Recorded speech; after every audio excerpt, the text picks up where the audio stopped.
Today I want to record a tarantula breeding video or pairing video or sexy time video or hubba hubba time, however you like, but it is not just any tarantula, it is one of my biggest tarantulas.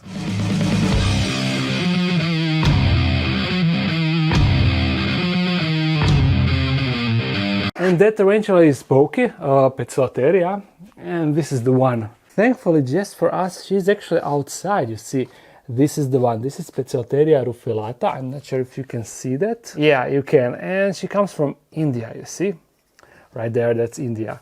So we are going to breed her with a male, and the male is right here in his brand new enclosure. Oh, what do we have here? Oh, look at this. This is actually a mature male tarantula making a sperm web, you see. They actually put, you see that thicker layer of webbing. Males put their sperm on that, and then they use their bulbs on their pedipalps to suck that sperm, and they get ready for a female that way. This is actually Poecilotheria cambrigae. He was featured in a sexy time with a female Poecilotheria cambrigae. And where is she? Oh, she's right there. You see her? Yeah. But anyhow, here is the male. So this should be interesting. And what I wanted to say, I already paired her a long time ago when I was in the, not the previous dark den, but 2 dark dens ago, or the second dark den. When I was over there, we paired her, but she never made an egg sac. I don't know why. I didn't really research of what conditions are needed for female Poecilotheria rufilata to drop an egg sac, because most of Poecilotherias, if you want to have a successful egg sac, you need to do some stuff. You cannot just pair them and let them be. You need to do some stuff for the female. Anyhow, let's do this. Having a successful egg sac is not really a priority for me. The making of videos is the priority, and if I get an egg sac, nice. If I don't get an egg sac, whatever. But this time I'm actually planning to do a bit of research to see what I need to do in order for a female to drop an egg sac and then to have a successful egg sac, because I so far didn't manage to get slings from Pokies, and it would be cool to have some Pokie slings around, right?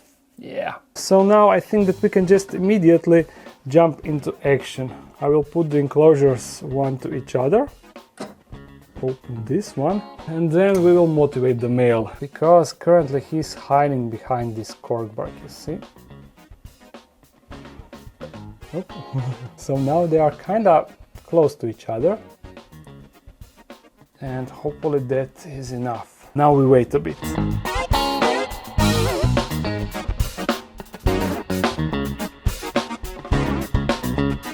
Seems like we will need to do some motivation. Unless... Wait. The male was stretching, and now actually I see that he's turned the wrong way. At first I thought that is his abdomen, but it looks like here is his abdomen. And what I wanted to say, I think that some motivation will be needed for the male. You know, gentle strokes with the brush to motivate him.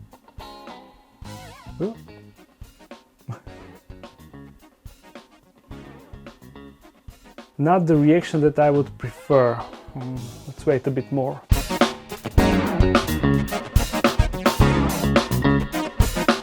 Let's try something else.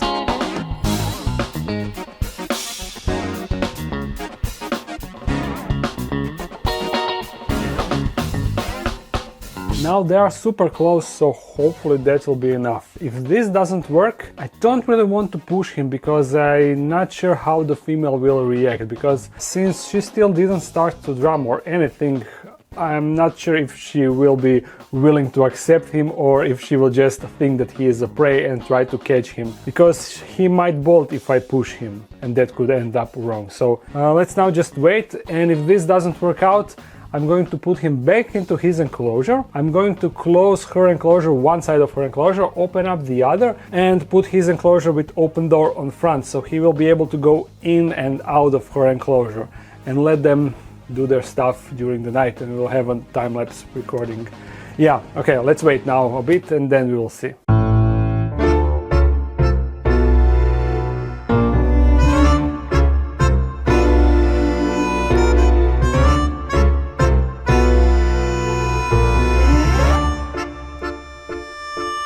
Okay, time to pull the plug, time to do a time lapse, hopefully a time lapse. Let me just set it up.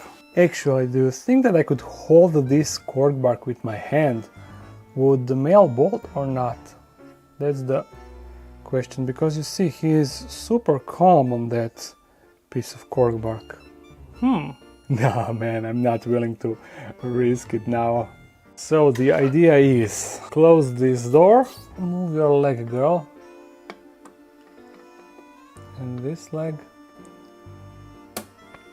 yeah, like that. Put it here, leave this door open, take this enclosure, guy's enclosure, and put it right there, like that. They shouldn't be able to squeeze through here. I just need to close this part off with something like this. Alright, I think that this is now safe, and through the night they should do their business. So yeah, time lapse. Alright, after checking out the time lapse, I decided to do a voiceover and actually analyze the entire time lapse with you as we are looking at it. Nothing really happened for first few hours after we left them alone, up until the lights behind turned off. You see, they turned off, and that means that it is 8 p.m. I mean, it passed 8 p.m. Then suddenly female moved, and after she moved, the male started to drum slowly, slightly, you can see that. That apparently triggered female to enter male's enclosure, and the dance off started. You see, male was drumming, she was also drumming, but he then went into her enclosure and he was drumming all over there inside of her enclosure. And she was also, you see that she is vibrating and moving around. That means that she is also drumming, and he was luring her back to her enclosure. You see, he is also coming inside of his enclosure, coming closer to female.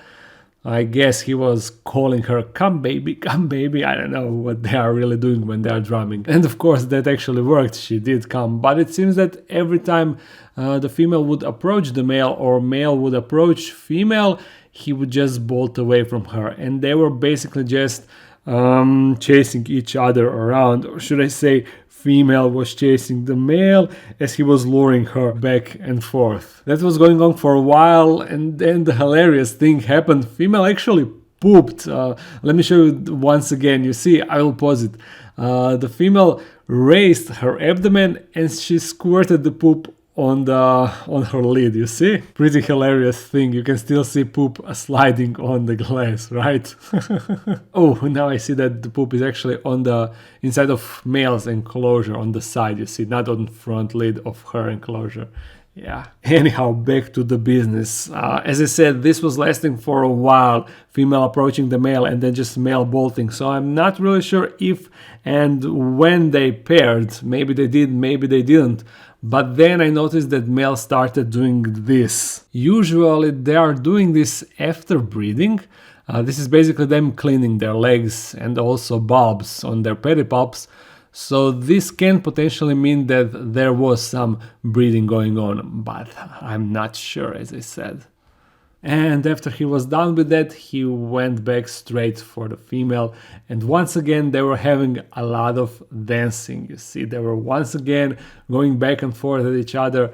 So I don't know, maybe that was a second attempt. Maybe it was, maybe it wasn't. But that lasted basically until the morning, because you can see that in the back the light turned off, and the light turns off at 8 p.m. but it turns on at 8 a.m. and when light turned on they were still going at each other briefly, but that also eventually stopped.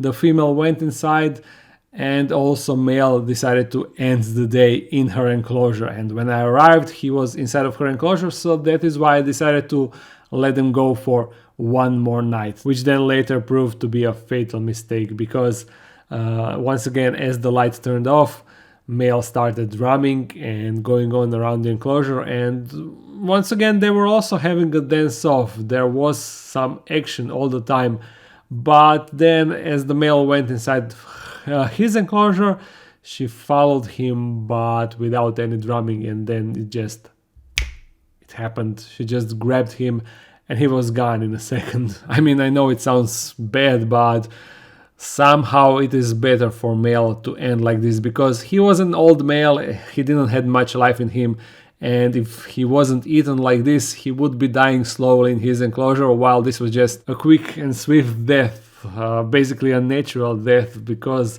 this is how majority of males finish their life in nature. They get eaten by a female, and then they give their proteins to a female, and she uses those proteins to make babies. Yeah, a complete life cycle. And that is how it ends. Now, a few hours later, the male is basically just one ball. Let me show you. Hopefully the female will stay on the front lid.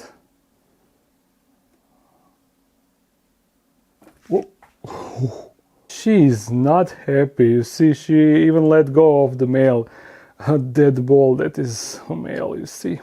Or what is left of him. Now, can I open this? I'm kind of afraid. Going for a safe approach. Sorry, guy. I'm really sorry. Oh, but there she is. The man-eater. You see, her abdomen is now pretty large. Yeah. I am at least hoping that this will now result in a big nice egg sac. Will you please give us that? You see, she's also a bandit, just like the male was. Because of those black 2 spots around her eyes, it looks like a bandit mask, right? But I think that I can take the male now, because she ate most of him, you see. Not much left, right? Just ball of random stuff, mostly legs.